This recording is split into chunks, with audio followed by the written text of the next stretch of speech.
Hello everybody. Today I'm going to be going over more FUD I've seen surrounding Cardano. I wasn't planning to make another video on this topic so soon, but I received some pretty positive feedback from my last video, as well as a disgruntled comment from a viewer who was concerned I hadn't addressed enough of the FUD. That feedback has convinced me to keep on debunking and debasing the Cardano FUD. So this will be a continuation of my last video on the FUD.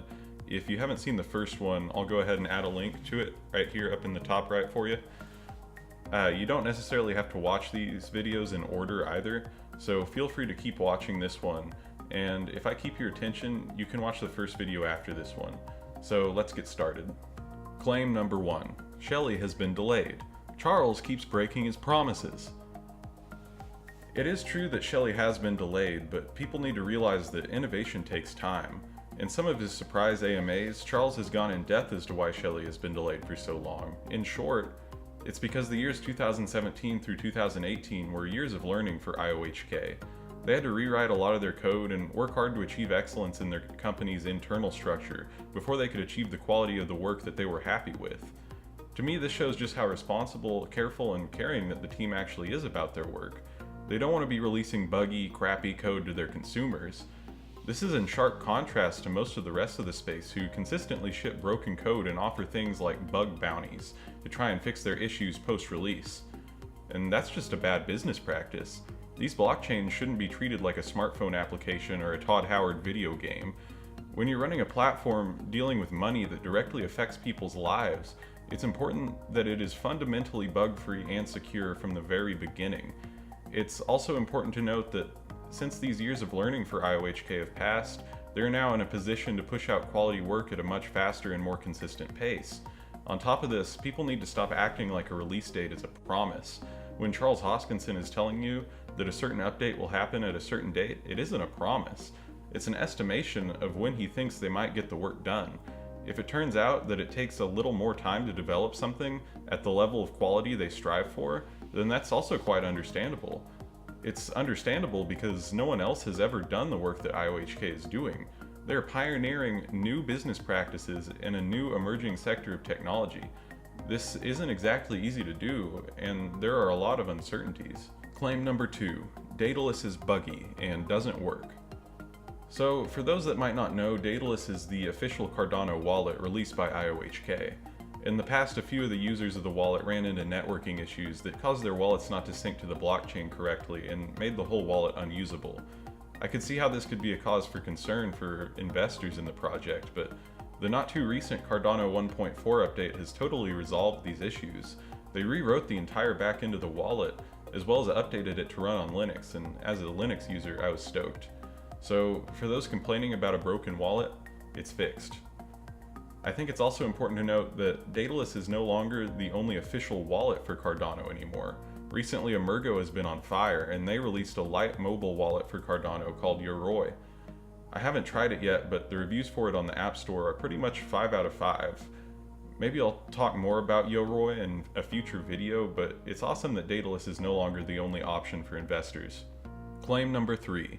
To write smart contracts on Cardano, you have to know Haskell. This is more of a common misconception about Cardano that people spread. Unlike a lot of the other claims that have some base in reality but end up twisted and far from the truth, this is pretty much completely false. The only truth to it is that Cardano is written in Haskell, but you will only need to know Haskell if you're attempting to write code for the Cardano protocol itself, not the smart contracts and dApps that'll run on top of that protocol. This is a dangerous misconception for a lot of people. Haskell is a very advanced programming language, surrounded by scholars in academia. It is not easy to learn, and if you had to write code for dApps and smart contracts with it, then there would be little to no adoption. The Cardano team has been working hard to develop a universal compiler that will offer programmers a whole host of programming languages to develop with. Programmers will be able to program smart contracts and dApps using any K-defined language. They also have developed an Ethereum virtual machine so that smart contracts and dApps from the Ethereum network can be easily and seamlessly ported over to Cardano. The virtual machine will also allow developers to program in Ethereum's Solidity language. IOHK is making sure that programmers won't be neglected either. They're developing vast repositories of information and documentation to make sure that the programmers have all the tools and resources available to them to make their lives easier. something that not a whole lot of other projects are doing. And maybe you aren't a professional computer programmer, but you still want to write a smart contract.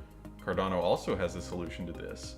They're creating their own domain-specific language called Marlowe, which will allow people within the financial sector to create their own smart contracts without the need of years of programming experience and a costly dev team. They'll still require some experience with programming, but it won't require them to know every little detail it takes to build a highly secure smart contract. Claim number 4. The Cardano Foundation was booted from the project, leading to internal instability. Last year, IOHK and Emergo stopped working with the Cardano Foundation. To clarify, there are 3 entities responsible for the development of Cardano. The first being IOHK, who developed the actual software for the project. The second being Emergo, which is a marketing and business-oriented organization for the project. And the third, the Cardano Foundation, functions as regulatory lobbyists as well as community organizers. This is something pretty unique to Cardano as well. I haven't seen other projects that distribute their workloads in such a federated manner. With other projects, usually it's just one central organization that controls everything. And, some of the most reasonable critiques I've heard about Cardano often mention this business structure. Some people love it, and some people hate it. Personally, I think it's a great thing for the project. It's great because even though the Cardano Foundation failed its own duties, the other 2 entities, IOHK and Emergo, were able to quickly pick up the slack and fulfill those duties that originally belonged to the Cardano Foundation. The Cardano Foundation was led by a chairman named Michael Parsons. Parsons' management of the foundation was absolutely subpar, to put it lightly. The board of the Cardano Foundation had slowly dwindled down to 2 people after a few years. Parsons was one of these 2 people, the other board member being one of his family members. With this board and a lack of good leadership, the foundation neglected nearly all of its duties. Some of the few actions it did take were also kind of laughable, like spending thousands to audit some of IOHK's codebase that was developed by another company entirely as a proof of concept and never even meant to be implemented long-term within Cardano. A group inside of the Cardano community, named the Guardians of Cardano, came forward and released content that brought Parsons' poor leadership to light. The outrage from IOHK, Emergo, and the Cardano community eventually caused Michael Parsons to step down from his position as chairman of the foundation. IOHK and Emergo have ever since been helping the foundation restructure itself and get back on its feet. That's all the FUD I'll be debunking today, guys. I'll try to tackle as much as I can in future videos. On a side note, I want to let you know how important I think it is to do plenty of research whenever you hear negativity about any project you might follow. There are a lot of popular YouTube cryptocurrency channels that purposefully spread FUD and blatant lies just to play up drama. They do this because that drama generates them more views. This dishonesty might benefit them, but it hurts the space as a whole. A lot of people would rather watch knee-jerk reactionary content than simple facts, and because of this, FUD is in a way self-propagating. Don't take anything you hear at face value, and always do your own research before coming to your conclusions. If you appreciate my content and would like to see more, please consider subscribing. Thank you for watching.